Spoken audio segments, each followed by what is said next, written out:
Evet arkadaşlar, Lyon oyunun videosunda sizlerleyiz. Ömer. Bugün sizlerle arkadaşlar Air Truck Driver'ın tam ikinci bölümünü çekiyoruz.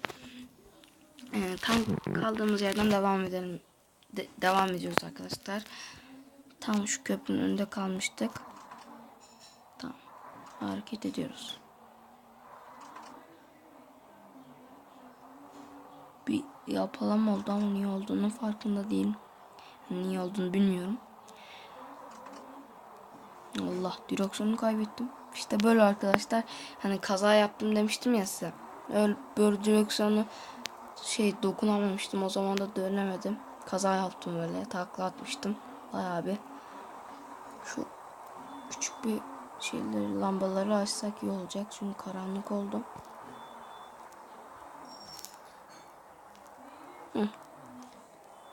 Daha var. Daha gideceğimiz yol çok. Arkadaşlar. Yani az kalmış da. Çok dediğimde o kadar görüyorsunuz zaten şu sağda.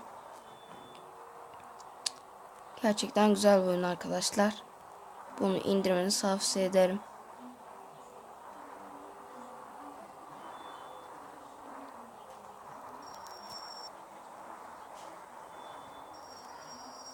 Duralım, yok. Tamam, geçebiliriz. 90'la gidebilirsin diyor. O zaman 90'la gideceğiz.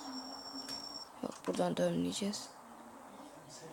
İleriden döneceğimizi belirtelim şu şekilde arkadaşlar. Zaten var. Bunu kapatabiliriz arkadaşlar. Şöyle hemen gireceğimiz. Allah Allah Allah. Geçeyim mi lan? Hadi.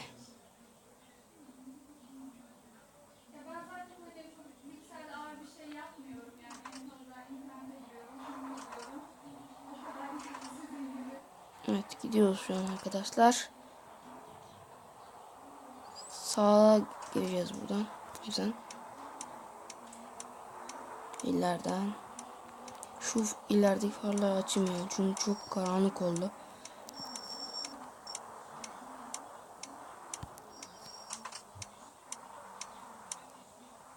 Allah Allah Allah. Tabelayı aldık altımda, bir şey olmaz herhalde.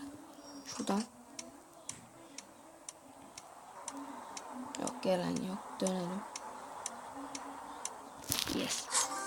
Oo, teslim ettik. Gerçekten zorlu oldu arkadaşlar. Yine de ulaştık hedefimize. Ben close diyelim. Gördüğünüz gibi kasayı bırakıyoruz arkadaşlar şu şekilde. Kısa bir video oldu arkadaşlar.